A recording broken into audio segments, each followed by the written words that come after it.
आज है मंगलवार का पावन दिन और आज होगी बजरंगबली की बात। साथ ही आपको दान से रिलेटेड कुछ खास जानकारी दूंगी। बजरंगबली और दान मिलकर आपकी ज़िंदगी को सफलता के रास्ते पर ले जाएंगे। आज बजरंगबली के वो पाठ, वो मंत्र बताऊंगी जो आपकी ज़िंदगी के कष्ट को दूर करेंगे। साथ ही साथ आपको ग्रहों के और बेटर रिजल्ट्स भी देंगे। बजरंगबली के दिव्य मंदिर के दर्शन भी होंगे। घर बैठे कृपा मिलेगी। साथ ही आपको विशेष दान से धनवान बनने वाले उपाय भी बताए जाएंगे। एक छोटा सा दान आपको कैसे मालामाल बना सकता है, ये जानिएगा। और आपसे जाने अनजाने दान देते हुए क्या संकट आ जाते हैं और उससे कैसे बचना है हमको, ये तरीका भी बताऊंगी। चलिए आज के पहले महाउपाय की बात कर लेते हैं। घर में अगर कलह है तो क्या करें? सुबह नहाकर काली या माँ दुर्गा के चित्र के आगे लाल फूल चढ़ाएं। दीप और अगरबत्ती जलाकर आप एक माला से 108 बार जाप करें। 21 दिनों में आपको बहुत अच्छा रिजल्ट दिखने लगेगा। कलह खत्म हो जाएगी। आप माँ के किसी भी मंत्र का जाप कर सकते हैं। ओम दुम दुर्गाय नमः, इसका जाप भी कर सकते हैं। हमारा देश दान का देश है और कर्ण से बड़ा दानवीर इतिहास में नहीं हुआ। कर्ण को दानवीर होने की वजह से इतिहास में जगह मिली। लेकिन अगर आप अपनी राशि के मुताबिक दान करते हैं तो आपको भी जीवन में अपने रिश्तेदारों में, अपने लोगों में जगह मिलेगी। आपके पाप कटते हैं, आपको पुण्य मिलता है, कुंडली दोष दूर होता है। आपको अपनी राशि के मुताबिक कौन सा दान करना है वो जानिए। सबसे पहले मेष और वृश्चिक और सिंह राशि वालों की बात कर लेते हैं, क्योंकि इनका स्वामी सूर्य है और साथ साथ ये फायर साइन है। इन्हें काले उड़द की दाल, काले चने, चाय की पत्ती, काली मिर्च का दान करना चाहिए। इन चीज़ों का दान करने से आपके घर में हमेशा सुख समृद्धि बनी रहेगी और आपको हर परेशानियों से छुटकारा मिलेगा। दूसरी ज़रूरी बात समझने वाली ये है कि दान किसको दें। दान उसको दें जिसे इस चीज़ की ज़रूरत है, जो इंसान उस चीज़ को रिसीव करे और उसे खुशी हो और उसकी खुशी देखकर आपको खुशी हो, तब वो दान संपूर्ण है। एक भरे हुए इंसान को आप दे भी देंगे तो वो उठाकर साइड में फेंक देगा। इसलिए किसे दे रहे हैं इसे देखें। अब हम वृश्चिक और तुला राशि की बात करते हैं। इनके स्वामी है शुक्र। इस राशि वालों को गुड़, चने की दाल, हल्दी का दान देना चाहिए। इससे परेशानियां नहीं आती और इनकी आर्थिक स्थिति भी अच्छी बनी रहती है। कर्क राशि के लोग, इन लोगों को पीली चीज़ों का दान देना चाहिए, क्योंकि कोई भी पीली दाल हो सकती है, गुड़ हो सकता है, काली दाल का दान कर सकते हैं। इससे सुख समृद्धि बनी रहती है।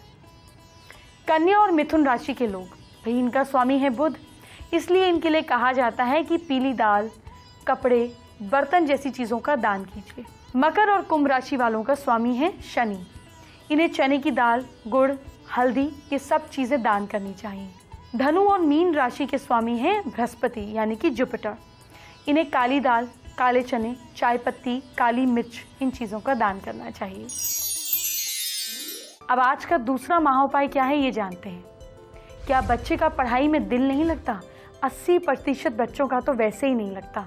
ऐसे में शुक्ल पक्ष के पहले थर्सडे को सूर्यास्त के ठीक आधा घंटा पहले बड़ के पत्ते पर 5 अलग अलग तरीके की मिठाइयाँ रखें। 2 छोटी इलायची पीपल के पेड़ के नीचे श्रद्धा भाव से रखाएं। पढ़ाई के लिए कामना करें, पीछे मुड़ के नहीं देखें। राहु आपकी अटेंशन को डाइवर्ट करता है। आप सनसेट से पहले, जो कि राहु का समय है, उस समय पीपल के पेड़ पे जाकर मीठा रखकर मंगल से राहु का उपाय करते हैं। अब आप पूछेंगे मंगल से क्यों उपाय करते हैं? राहु यानी कि हाथी, और हाथी कैसे कंट्रोल होता है? हाथी के ऊपर जो महावत बैठता है, जो हाथी को चलाता है, तो मंगल वो महावत है। इसीलिए मीठा रखिए और अपनी कंसंट्रेशन बढ़ाइए। लॉजिक इसलिए समझाती हूँ ताकि आपको क्लियर हो कि आप कर क्यों रहे हैं। आपको मैंने ये तो बता दिया कि आपको क्या दान करना चाहिए, लेकिन आपके लिए ये जानना भी बेहद ज़रूरी है कि क्या दान नहीं करना चाहिए, क्योंकि अगर आप गलत दान करेंगे तो अपने पैर पर कुल्हाड़ी भी मारेंगे। इसलिए आपको आपकी राशि के हिसाब से ये भी बता रही हूँ कि क्या दान नहीं करना चाहिए। देखिए, मेष राशि के लोगों को तेल, काले फूल दान करने से बचना चाहिए। इसके अलावा लाल कपड़ों का, सफ़ेद चीज़ों का, मूंगे का, माणिक का, मोती का, इलेक्ट्रॉनिक्स का और श्रृंगार की चीज़ों का दान नहीं करना चाहिए। वृश्चिक राशि के लोगों को क्रीम, नीला हरे रंग का कपड़ा, श्रृंगार का सामान, नीलम, पन्ना, हीरा, घी, दही, गाय, शूज़, जूता चप्पल दान करने से बचना चाहिए। मिथुन राशि के लोगों को हरा, पीला, सफ़ेद वस्त्र दान नहीं करना चाहिए। पन्ना, हीरा, पुखराज, माणिक, मोती दान नहीं करें। जल, दूध, पूजा का सामान, पुस्तकें दान नहीं करनी चाहिए। आप ये मत सोचिए कि मैं आपको किसी चीज़ से रोक रही हूँ, इसका लॉजिक समझिए। देखिए, अगर आपके पास सपोज़ एक फ्रूट है और एक ब्रेड है, अगर आपको लगता है कि आपकी बॉडी में एक मिनरल की कमी है या आपकी बॉडी में सपोज़ विटामिन ए की कमी है और आपके हाथ में एक आम है और एक ब्रेड है, आपको विटामिन ए की ज़रूरत है तो आप आम खा लेंगे, और अगर आपका पेट भर जाएगा तो आप ब्रेड कहेंगे कि मैं किसी को दे दूँ। लेकिन अगर आपके अंदर विटामिन ए की डेफिशिएंसी है और आपके पास आम है और आप आम दिए जा रहे हैं, तो आपका विटामिन ए तो ठीक नहीं होगा ना। ऐसे ही कुछ प्लैनेट्स हमारे लिए फेवरेबल होते हैं और कुछ प्लैनेट्स हमारे लिए फेवरेबल नहीं होते हैं। अगर आप अपने फेवरेबल प्लैनेट का दान करेंगे तो आप अपनी चीज़ें जो है वो बाहर निकाल देंगे, आप उन्हें अब्जॉर्ब नहीं करेंगे जो आपके लिए बनी हैं। तो इसीलिए आपको ये देखना ज़रूरी है कि आप किस चीज़ का दान करें, किसका नहीं। लेकिन फिर भी अगर आपके पास कोई ज़रूरतमंद आता है और आपसे मांग लेता है कि मुझे ये चीज़ चाहिए, तो वो देना आपका फ़र्ज़ है। एक बारी करने से कुछ नहीं बिगड़ेगा, लेकिन इसको रेगुलर प्रैक्टिस में नहीं रखिएगा, ठीक है। अब कर्क राशि की बात करते हैं। कर्क राशि के लोगों को सफ़ेद, लाल, क्रीम, गेहुआ लाल वस्त्र दान नहीं करना चाहिए।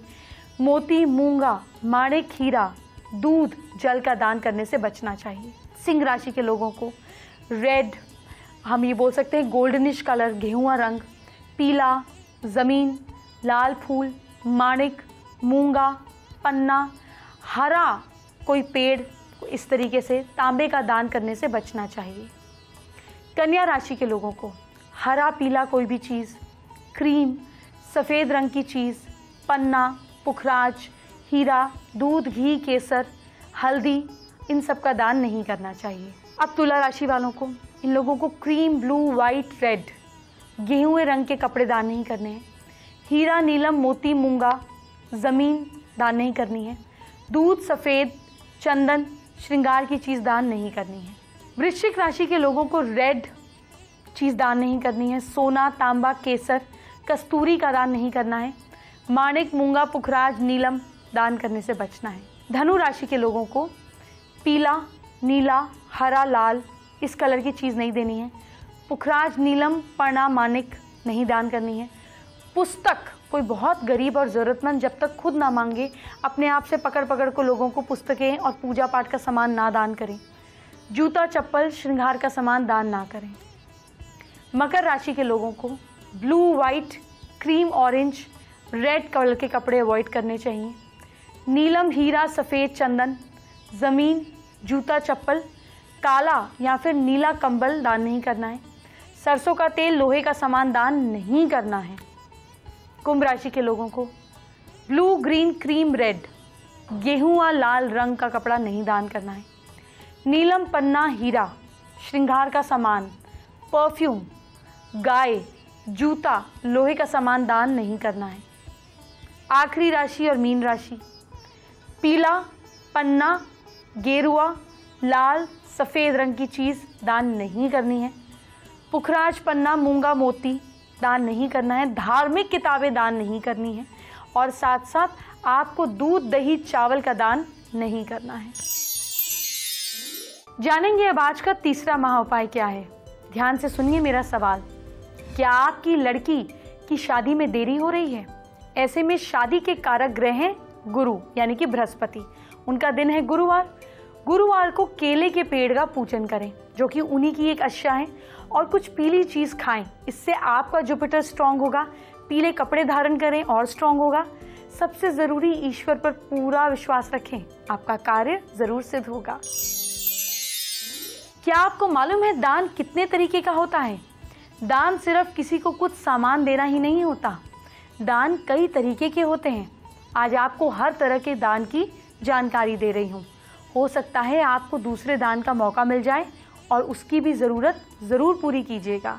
सबसे बड़ा दान होता है रक्तदान। ऐसा कहा जाता है सारा दान एक बार, रक्तदान बार बार। अब छोटे बच्चे हैं, वो तो किसी को ब्लड नहीं दे सकते, और आप भी अगर इस पोजीशन में नहीं हैं नहीं दीजिए। लेकिन अगर आप किसी को हंसा सकते हैं, किसी के चेहरे पे मुस्कुराहट ला सकते हैं, उसका ब्लड बढ़ा सकते हैं, ये भी रक्तदान है। अगर ऐसे नहीं तो ऐसे ही कीजिए। दूसरा है औषधि दान। बीमार लोगों को सेहतमंद करने के लिए औषधि का दान करना सबसे श्रेष्ठ माना जाता है। तो अगर आपके पास कोई मेडिकल एक्सपेंसेस के लिए अफोर्ड नहीं कर सकता, ये दान दीजिए। तीसरा दान है आरोग्य दान। किसी ज़रूरतमंद को अपनी देख रेख में रखकर उसका इलाज और ऑपरेशन कराना, इस चीज़ को भी बहुत अहम माना गया है और आपको खुद को भी कर बहुत सुकून मिलेगा। चौथा है अंगदान। रोगी की जान बचाने के लिए आप अपने शरीर के किसी अंग का दान कर सकते हैं। अब आप जीवित होकर ये करें, ये मुश्किल है, लेकिन इसके लिए कानून बन गए हैं, उसको फॉलो करें। अगर आप कुछ भी नहीं कर सकते हैं, अपने फैमिली में अपने बड़े बुजुर्ग, हर किसी के लिए आजकल फॉर्म साइन होते हैं कि आपके मरने के बाद आपकी आँखें, आपके बॉडी पार्ट्स जो काम में आ सकते हैं वो काम आएंगे। देखिए, शरीर तो वैसे भी जल जाना है, क्या फ़र्क पड़ता है अगर उसमें आंखें थी या नहीं थी, लेकिन जो इन आँखों से देखेगा ये मरने के बाद भी आपको सुकून देगा। कम से कम इस तरह की चीज़ों में इन्वॉल्व होइए। पांचवा दान है नेत्रदान। मरने के बाद आंखें ज़रूर दान करनी चाहिए, इसका ध्यान दें। छठा है काया दान। अपने शरीर से परोपकार और दया के काम करते रहना है काया दान। इससे पुण्य मिलता है। जैसे अगर कोई प्यासा है तो आपने आउट ऑफ द वे जाकर उसको पानी का ग्लास पकड़ा दिया। अगर कोई ब्लाइंड है, सड़क क्रॉस नहीं कर पा रहा है और आप इनह्यूमन जैसे सड़क पे चल रहे हैं, गाड़ी साइड में रोककर या खुद रुककर 1 मिनट उसको सड़क क्रॉस कराइए। इन छोटी छोटी चीज़ों से अपनी सेंसिटिविटी को बढ़ाइए। सातवां दान है श्रम दान। कई लोग मिलकर जो दान करते हैं, मेहनत करते हैं, उसे श्रम दान कहा जाता है, जिसको हम कलेक्टिव एफर्ट बोलते हैं। जो सिखों में आप कॉमनली देखेंगे, लंगर चलना या छबीलें लगाना, इस तरीके से, या हम हिंदुओं में भी देखते हैं कि वो भंडारा करते हैं। इस तरह की चीज़ों में भाग लेते रहिए। आठवां दान है समय दान। अपने रोज़ के काम से वक्त निकाल कर कुछ ऐसा अच्छा करना समय दान है। जैसे आप ओल्ड एज होम, अगर आप पैसे अफोर्ड नहीं कर सकते किसी को देना, सामान अफोर्ड नहीं कर सकते, हफ्ते में 1 घंटा तो लगा सकते हैं। छुट्टी वाले दिन अपने वाइफ को, अपने बच्चों को लेकर जाइए ओल्ड एज होम में, बूढ़े बुजुर्ग लोगों के साथ घंटा बिताइए। एक तो आपके बच्चों को अच्छे संस्कार मिलेंगे और आपके समय दान के लिए सब भागीदार होंगे। 9वां दान है अभय दान। जब भी कोई डर जाए या उसकी जान का खतरा हो तो उसे शरण दीजिए, उसको माफ़ कीजिए। किसी की भी पॉजिटिविटी को बढ़ाना बहुत अच्छा दान है, इसको करते रहिए। लोगों का मोरल गिराइए मत, उठाइए, उन्हें इंस्पिरेशन दीजिए। 10वां दान है आशीर्वाद दान। दिल से दिया आशीर्वाद किसी की भी ज़िंदगी सुधार सकता है। जब बच्चे आपको कोई पानी पिलाएं तो आप अच्छा ऐसे कर देते हैं। प्यार से सिर पे हाथ फेरिए, उन्हें ब्लेसिंग्स दीजिए। जितना आप देंगे उतना आपका भी बढ़ेगा। घर में सास बहू के झगड़े ख़त्म हो सकते हैं अगर ये काम हो जाए। हर सास अगर सुबह सुबह बहू को खुश रहो का वरदान दे तो वो आपको ऑटोमेटिकली खुश रखेंगी। आपके जीभ पे कभी तो सरस्वती बैठेगी। ये दान आपको ज़रूर देना चाहिए। 11वां दान है दया दान। दया धर्म का मूल है। इसे इंसान और जानवर और पेड़ पौधे सबके साथ कीजिए। कई लोग गाड़ी से उतरते हैं, पेड़ के पत्ते बीच में आ जाते हैं या यूँ ठोकरे मार देते हैं, जिससे हम हमेशा ऑक्सीजन लेते हैं, जो हमें सिर्फ देता ही है। अगर आप उसकी भी कदर नहीं कर सकते तो अस्तित्व आपकी कदर नहीं करेगा। 12वां दान है क्षमा दान। कोई भी गलती कितनी भी बड़ी हो, ऐसी नहीं है कि उसे क्षमा ना किया जा सके, इसलिए क्षमा दान ज़रूर करें। 13वां दान है त्याग दान। सारे सुख त्याग से मिलते हैं, इसलिए त्याग ज़रूर करें। चलिए, वक्त हो गया है आज के हमारे पहले व्यूअर से बातचीत करने का।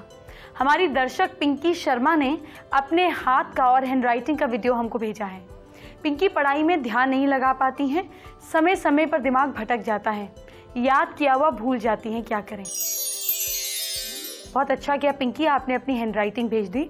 जिसको भी जब भी कंसंट्रेशन में प्रॉब्लम हो, देखा करें आई का डॉट कहाँ जाता है आपका, आगे पीछे ऊपर नीचे किधर भागता है। डेली कर्सिव हैंडराइटिंग वाला आई यूँ लिखा करें और हर एक आई के बाद डॉट, आई के बाद डॉट। इसकी डेली 10 मिनट प्रैक्टिस कीजिए, कंसंट्रेशन परफेक्ट हो जाएगा और ध्यान बिल्कुल नहीं भटकेगा। आप भी फेसबुक पर अपने बच्चों का, अपने फैमिली मेंबर्स का, अपने दोस्तों का वीडियो हमें भेजिए, पूछिए उनके बारे में सवाल और सॉल्यूशन के लिए शो देखते रहिए। अब हम जानेंगे आज का चौथा महाउपाय क्या है। क्या शनिदेव को प्रसन्न करना चाहते हैं आप? शनि के बुरे प्रभाव को दूर करने के लिए बेसिकली शनिदेव आपका कोई नुकसान नहीं करते हैं, आपको ठीक रास्ते पर लेकर आते हैं। ये बेस्ट टीचर हैं। और जब आप जिंदगी में कुछ नए के लिए तैयार नहीं होते और सारे रूटीन गड़बड़ पैटर्न से चलते हैं, तब शनिदेव आते हैं और कहते हैं अब मैं तेरे को सिखाता हूँ कि लाइफ में ठीक कैसे चलना है। और उस बीच जब आप कांप जाते हैं, बिकॉज डिसिप्लिन होना पड़ता है, ऐसी सिचुएशन में खुद को कंफर्ट करने के लिए आपको क्या करना है ये जानिए। आपको हर शनिवार को गाय की सेवा करनी है, क्योंकि गाय यानी कि शुक्र, और शुक्र और शनि मित्र हैं। गाय को पहली रोटी खिलाएं, सिंदूर का तिलक लगाएं और सींग पर मौली बांधें। ये बड़ा मुश्किल काम है सींग पे मौली बांधना, क्योंकि कई बार गाय बहुत एग्रेसिव हो जाती हैं और डर भी जाती हैं, इसलिए उन्हें हार्म नहीं करें, बिल्कुल पास में ही उनको दिखाकर मौली दूर से आप किसी पेड़ के नीचे रखाएं। और फिर मोतीचूर का लड्डू उन्हें खिलाकर आप अगर टच कर सकते हैं तो बहुत अच्छा। ऐसा करने से शनिदेव की कृपा आप पर जरूर बरसेगी। आज है मंगलवार का दिन और जरूर होगी बजरंगबली की बात। मैं आपको लगातार बजरंगबली के उपाय बताती रहती हूँ, लेकिन आज मैं आपको बजरंगबली के सारे पाठ मंत्रों की शक्ति के बारे में एक एक करके बताने जा रही हूँ। आपको किसका पाठ करना है और इससे क्या लाभ होगा ये जान लीजिए। हनुमान जी का पहला मंत्र जानिए, हंग हनुमंते नमः। सोने से पहले 108 बार जाप करके सोएं। जो भी कुछ दिनों तक इसको रेगुलर करता है उसके अंदर बहादुरी आने लगती है और आप डरना छोड़ देंगे। हनुमान चालीसा करें। रोज़ आपको सुबह और शाम हनुमान चालीसा पढ़ना ही है। इसको करने से कोई भी आपको हरा नहीं पाएगा, ना कोई आपको परेशानी छू पाएगी। देखिए, हनुमान चालीसा का जो पाठ है ये आपको भटकने से बचाता है, इसलिए ये पाठ बच्चों को भी सिखाएं ताकि वो सही राह पे चलें। ऐसा ज़रूरी नहीं है कि बच्चों को समझ नहीं आएगा वो जो पढ़ रहे हैं, आप उन्हें हर लाइन का मतलब बताएं। जब हमें किसी चीज़ का पूरा मीनिंग पता चलता है ना तो हमारा भाव बदल जाता है उसको करने से। इसलिए तोते जैसे नहीं जपें, मतलब पढ़ कर समझें। हनुमान चालीसा का पाठ अगर आप 108 बार करते हैं, या आप ये सोचिए कि मैं ये 3 दिन में या हफ्ते में या महीने में 108 पाठ करूँगा, इस तरीके से अगर आप करते हैं तो आप उस एनर्जी के साथ सिंक हो जाते हैं। अगला पाठ है बजरंग बाण। अक्सर होता है कि व्यवहार से दुखी होकर कई लोग हमारे दुश्मन बन जाते हैं। इससे कभी ना कभी कुछ ना कुछ नुकसान हमें पहुंचाने की कोशिश करते हैं। कई बार आप साफ बोलते हैं कि इसके लिए भी नुकसान उठाना पड़ जाता है। आपने बिल्कुल ब्लंटली बात बोली और भरिए नुकसान। ऐसा भी होता है कि लोग आपसे जलने लगते हैं, कोई भी पॉसिबिलिटी हो सकती है। इस सब से बचने के लिए बजरंग बाण का पाठ करना है। इसका पाठ एक जगह बैठकर करना चाहिए। 21 दिन तक करना होगा, लेकिन आपका सच्चा होना ज़रूरी है, क्योंकि हनुमान जी सिर्फ पवित्र लोगों का ही साथ देते हैं। 21 दिन में तुरंत रिजल्ट मिलता है। हनुमान मंदिर में भी जाकर कुछ कीजिए। मंगलवार और शनिवार को हनुमान मंदिर में जाकर गुड़, जो कि सूर्य का प्रतीक है, और चना, जो कि शनि का प्रतीक है, और मिलके हनुमान जी की स्ट्रेंथ बढ़ती है। इसको कर कर आप अपने आप को एक पूरी ऑपोजिट एनर्जी से बचा लेते हैं। इसलिए गुड़ चने का भोग लगाएं और घर में सुबह शाम हनुमान चालीसा का पाठ करें। पाठ करने से पहले और बाद में आधे घंटे तक किसी से बात नहीं करें। जब 21 दिन पूरे हो जाएं तो हनुमान जी को चोला चढ़ाइए। हनुमान जी तुरंत ही घर में सुख शांति प्रदान करते हैं। एक और पाठ है हनुमान बाहुक। आप तरह तरह के दर्द से परेशान हैं तो पानी का एक बर्तन सामने रखकर हनुमान बाहुक का 26 या 21 दिनों तक अच्छे से पाठ करें। रोज़ उस जल को पीकर दूसरे दिन दूसरा जल रखें। हनुमान जी की कृपा से शरीर का हर दर्द दूर होगा। हनुमान जी का शाबर मंत्र। जी हाँ, हनुमान जी का शाबर मंत्र बहुत सिद्ध मंत्र है। मान्यता ये है कि इसका ठीक से अगर आप इस्तेमाल करते हैं तो आपको हनुमान जी की कृपा ज़रूर मिलेगी। इसका प्रयोग तभी करें जब आप सच्चे और पवित्र हों। ये मंत्र आपके जीवन के सभी संकटों को, कष्टों को तुरंत चमत्कारी रूप से खत्म करने की ताकत रखता है। हनुमान जी के कई शाबर मंत्र हैं, लेकिन मैं आपको 2 अहम शाबर मंत्र बता रही हूँ। एक एक शब्द पढ़ूंगी ताकि आप नोट कर सकें। पहला है साबर अढ़ैया मंत्र। ओम नमो आदेश गुरु को, सोने का कड़ा, तांबे का कड़ा, हनुमान वंगारे सजे मांडे आन खड़ा। दूसरा शाबर मंत्र, ओम नमो बजर का कोठा, जिस पर पिंड हमारा पेठा। ईश्वर कुंजी ब्रह्म का ताला, हमारे आठों आमों का जति, हनुमंत रखवाला। एक बात का ध्यान रखिए, बजरंग बली के मंत्रों का जप किसी पुरोहित की सलाह पर ही करना चाहिए, क्योंकि ये बहुत असरदार होते हैं। शनि ग्रह से परेशानी दूर होगी कैसे? हनुमान जी की जिस पर भी कृपा होती है उसका शनि कुछ नहीं बिगाड़ पाते। आप शनि ग्रह की पीड़ा से छुटकारा पाना चाहते हैं तो मंगलवार को हनुमान मंदिर जाएं। शराब और मांस के सेवन से दूर रहें। इसके अलावा शनिवार को सुंदरकांड या हनुमान चालीसा का पाठ करने से शनि भगवान आपको नुकसान नहीं पहुंचाते, फायदा देते हैं। चलिए आपको बताते हैं क्या आपको कल करना है ताकि आपकी प्रॉब्लम सॉल्व हो। अपने नाम के हिसाब से भी कर सकते हैं और अगर राशि पता है तो राशि के हिसाब से भी कर सकते हैं। आप अगर करेंगे तो आपको पॉजिटिव रिजल्ट जरूर मिलेंगे। देखिए, मेष राशि के जो लोग हैं ये घर के बुजुर्गों की बात माने। बात मानने से आपका जुपिटर स्ट्रांग होगा और लक आपका साथ दे रहा है कल के दिन 64%। वृश्चिक राशि वाले लोग, आप लोग गमले में पानी को जमा ना होने दें। मच्छर भी आएंगे और साथ साथ आपका चंद्रमा भी खराब होगा। लक साथ दे रहा है 51%। मिथुन राशि के लोग, आप लोग लाइट ब्रेकफास्ट करें, दिन भर खूब हेक्टिक काम रहेगा। किस्मत आपका साथ दे रही है कल 59%। कर्क राशि के लोग, सुबह नींबू पानी पिएं, केतु को मजबूत करें। लक आपका साथ दे रहा है 55%। सिंह राशि के लोग, तुलसी को पानी दीजिए आप। किस्मत साथ दे रही है आपका 66%। कन्या राशि के लोग, लाल रंग के कपड़े पहने, कॉन्फिडेंस अच्छा रहेगा। लक आपका साथ दे रहा है 75%। तुला राशि के लोग, गाय को रोटी खिलाएं आप। लक आपका साथ दे रहा है 71%। वृश्चिक राशि के लोग, तांबे के ग्लास में पानी पीजिएगा। लक आपका साथ दे रहा है 65%। धनु राशि के लोग, छोटे बच्चों को कुछ गिफ्ट जरूर दें। लक आपका साथ दे रहा है 57%। मकर राशि के लोग, सुबह मंदिर में घंटी बजाइए।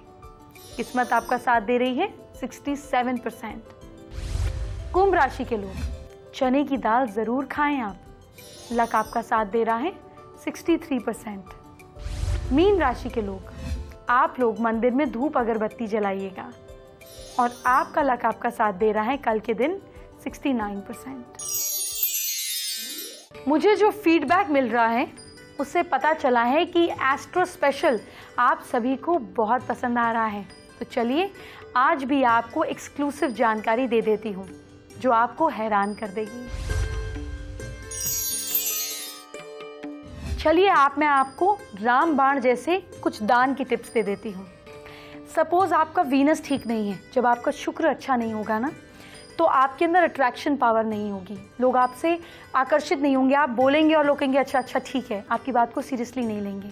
आपकी मैरिड लाइफ का कुछ बुरा हाल ज़रूर होगा, कुछ क्या बुरा हाल ही होगा। तीसरी चीज़ जो होगी कि आपके पास कई बार पैसा नहीं होगा, और अगर पैसा होगा तो आप उसका सुख नहीं ले पाएंगे। जैसे लोगों के घर में गाड़ी खड़ी रहती है और वो सब्जी लेने पैदल जाते हैं, बोझ उठा के लाते हैं, तो लग्जरीज का सुख आप नहीं ले पाएंगे। ऐसे में शुक्र का प्रतीक होता है विडो। अगर आप किसी भी आपके आसपास में कोई विडो है और जो ज़रूरतमंद है, अगर आप उसकी रिस्पॉन्सिबिलिटी उठा लेते हैं तो सालों साल के लिए आप अपने शुक्र को स्ट्रॉन्ग कर लेंगे। ज़रूरी नहीं है आपको पूरा खर्चा उठाना है। उसके घर कभी आटा भिजवा दीजिए, कभी थोड़ा घी भिजवा दीजिए, कभी कभी उनके बच्चों की फीस भेज दीजिए, कभी कोई कपड़ा भेज दिया। इतना तो हम कर ही सकते हैं, और इससे अच्छा दान कुछ नहीं है। आप ढूंढ कर जाते हैं, मंदिरों में दान देते हैं। अगर आपके एरिया में, आपके आसपास में, आपकी रिश्तेदारी में कोई गरीब है और आप अफोर्ड कर सकते हैं और फिर जाकर मंदिरों में दान दे रहे हैं, तो ये कबूल नहीं है। आपके आसपास इसीलिए कोई गरीब है और आपको भगवान ने अवेयरनेस इसीलिए दी है कि आप उसकी मदद कर सकें। अगर आप उसको ओवरलुक कर भगवान के पास सोना चढ़ा रहे हैं तो इससे कोई फ़र्क नहीं पड़ेगा। इसलिए अपनी आँख और बुद्धि को खुला रखें। अगर आपको अपने शनि को मजबूत करना है, आपको अपने राहु केतु को मजबूत करना है, जो कि आपको करियर में सक्सेस देंगे, आपको डिसिप्लिन बनाएंगे, आपके हार्ड एफर्ट्स का आपको रिजल्ट मिलेगा, आपकी ज़िंदगी में लटक लटक के काम नहीं होगा। आपको ब्लाइंड लोगों की मदद करनी है। अगर आप रोड क्रॉस कर रहे हैं और आपकी नज़र किसी ब्लाइंड पे पड़ गई और आपने गाड़ी रोककर या स्टॉप कर कर उसको रोड क्रॉस नहीं कराई और देखकर निकल गए, यानी कि आपने अपने सर नेगेटिविटी ली। भगवान ने आपको इसीलिए दिखाया कि आप मदद कर सकें। इसलिए जब भी कोई ब्लाइंड देखिए, ओवरलुक नहीं करें। आप कुछ नहीं कर सकते हैं तो रास्ते से एक आइसक्रीम लेकर किसी ब्लाइंड को पकड़ा दीजिए। साल में एक बार अपने बर्थडे पर पार्टी करते हैं, फ्रेंड्स को ट्रीट देते हैं। साल में एक बार आप दिन निकाल कर ब्लाइंड स्कूल जाकर देखें वो बच्चे वहाँ पे कैसे रहते हैं, उनके पास जीवन में कितनी बड़ी कमी है। अगर साल में एक दिन भी आप ब्लाइंड लोगों के लिए देते हैं तो साल भर आपको करियर की दिक्कत नहीं आएगी। ये छोटे छोटे दान अपनी ज़िंदगी का हिस्सा बनाकर आप खुश भी रह सकते हैं और इसका बेनिफिट भी पा सकते हैं। चलिए जानते हैं आज का 5वां महाउपाय। क्या घर से बीमारी भागने का नाम नहीं ले रही है? बीमारी दूर करने के लिए आप क्या करें? आपको किसी को अगर इतनी मेजर प्रॉब्लम है तो सबसे पहले डॉक्टर को दिखाना है। साथ में गोमती चक्र लेकर उसे एक हांडी में पिरोकर जो इंसान बीमार है उसके पाई के पास, बेड के पास बांध लें। जब आप बीमार होते हैं और एक ही समय पर एक ही जगह पर ज़्यादा रहते हैं तो आपकी नेगेटिविटी वहाँ पर कंसंट्रेट हो जाती है। जब नेगेटिविटी वहाँ पे कंसंट्रेट हो जाती है तो वही आपको इफ़ेक्ट करती है। इसीलिए हम नेगेटिविटी का पैटर्न ब्रेक करने के लिए गोमती चक्र डालते हैं, क्योंकि ये प्योर नदी की प्योर चीज़ है जो कि पॉजिटिविटी को रिप्रेजेंट करता है। लेकिन हाँ, सही डॉक्टर को ज़रूर दिखाएं। हम नेगेटिविटी ब्रेक तो कर सकते हैं लेकिन इलाज तो ज़रूरी है। देवी के बाद अब मुझे भी जाने की इजाज़त दीजिए। कल अमावस्या है और 3 दिन के बाद अक्षय तृतीया है, तो मैं अगले 3 दिन इसी पर बात करूंगी। साल में एक बार आती है अक्षय तृतीया, आपको हर जानकारी दूंगी। अभी चलती हूँ, बाय बाय, टेक केयर।